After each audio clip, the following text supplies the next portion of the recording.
ज़ॉम 100 bucket list of the dead. So finally मैं किसी non Jujutsu Kaisen anime का review कर रहा हूँ, which alone is achievement for myself, क्योंकि कहीं ना कहीं इसके मेन कैरेक्टर की तरह मैंने भी इस काम में अपना पैशन खो दिया था। Sounds goofy right, but it is what it is.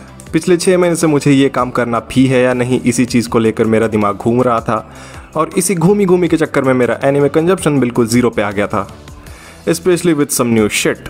लेकिन अभी क्योंकि एकदम कड़क माल मार्केट में आया है तो मुझे तो ये देखना था ही, specially when something of my taste comes out, something who doesn't play safe with their characters and stories. खैर इस एनिमे की बात तो अपन करेंगे ही, इसमें ऐसा क्या खास बात लगा मुझे, इसकी रिलेटेबिलिटी फैक्टर इतनी ज़्यादा क्यों है एक इमेजिनरी अपोकलिप्टिक वर्ल्ड में सेट होने के बावजूद, और क्या सोशल मैसेज ये हम सबको देना चाहती है, स्पेशली हमारे जैसे यूथ को। सो ज़ॉम 100 एक ज़ॉम्बी एनिमे है, एक काफ़ी कल्ट फैन फॉलोइंग वाला जॉनर जिसे कुछ स्पेसिफिक लोग ही पसंद करते हैं, लेकिन काफ़ी दिलो जान से, और ये उसी में फॉल करता है।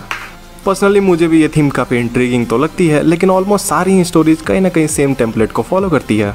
एक मेन कैरेक्टर होगा और उसमें कई सारे साइड कैरेक्टर्स, जिन्हें छोड़कर ज़ॉम्बीज ऑलमोस्ट सबको निपटा देंगे, और साइड वाले भी बंदे धीरे धीरे खत्म होते चले जाएंगे। सिर्फ अपना एमसी बच जाएगा, या शायद बिल्कुल इमोशनल मोमेंट देते हुए लास्ट में वो भी खत्म हो जाएगा, if I made some sense. हालांकि मैं इस जॉनर को जज कर रहा हूँ बिना ज़्यादा मार्क्स देखे हुए, क्योंकि पर्सनल एक्सपर्टीज के नाम पे मैंने सिर्फ TBF का बैचलर्स सेकंड सीजन देख रखा है। मजाक कर रहा हूँ। ट्रेन टू बुसान और जैक स्नाइडर वाली आर्मी ऑफ द डेड भी देखी है मैंने, ठीक है, जो मुझे उतनी पसंद आई नहीं थी। और लाइव एक्शन में खुद ज़ॉम 100 का एक मूवी आ चुका है, जो ऑफ कोर्स मैं देखने नहीं वाला। मेरे को ना एक ढंगल लाइव एक्शन एनिमे देखने का है, राइट, क्योंकि बार बार धोखा वोखा खा के ना मैं थक गया हूँ।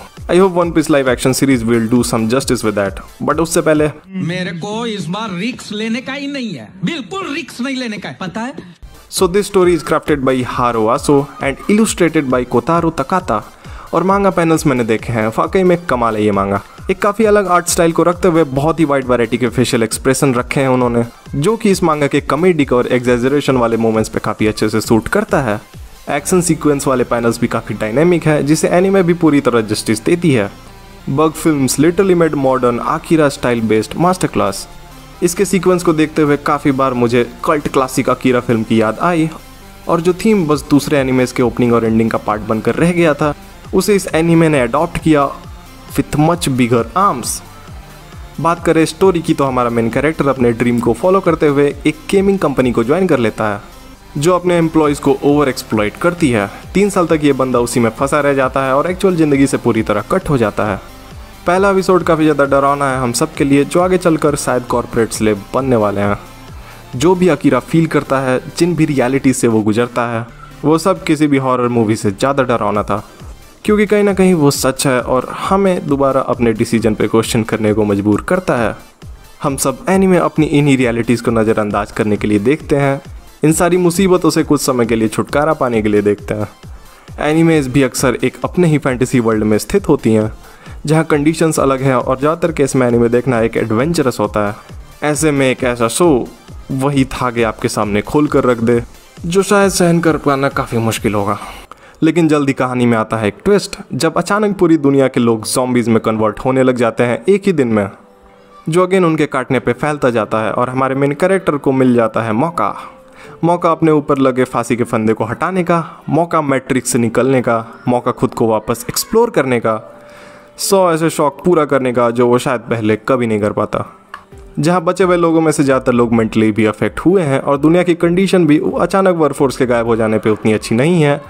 अकीरा इसे काफ़ी ऑप्टिमिस्टिकली लेता है, because for him it was his rebirth, जहाँ उसके पास खुद के बारे में सोचने के लिए पर्याप्त समय है। अकीरा इन ज़ॉम्बीज़ से घबराता नहीं है और अपने लिए इन्हें एक ब्लेसिंग्स की तरह लेता है, इसलिए शायद वो हमेशा इनसे बचकर निकल भी पाता है। अकीरा ने अपने दोस्त को भी सेम फील करवाया, जो एक स्टैंड अप कॉमेडियन बनना चाहता था लेकिन बन नहीं पाया। He gave optimism to him, जिसके बाद उसके सफ़र में उसका एक और साथी मिल गया। फिलहाल ये एनीमे भी होल्ड पे है, 4 एपिसोड ही आए हैं इसके, और मैंने भी सिर्फ 4 ही देखे हैं, और अब तक देखकर यही लगता है this story will be upcoming success definitely.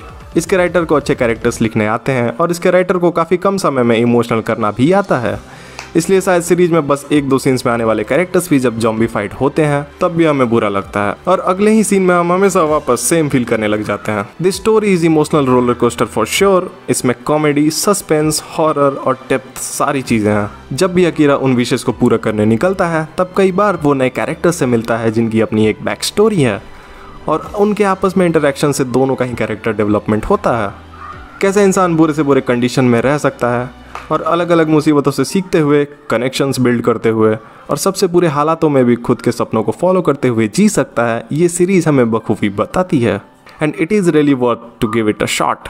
ऐसे ही कंटेंट के लिए चैनल को सब्सक्राइब कीजिए। See ya, this is Saket from an enthusiast. Peace out.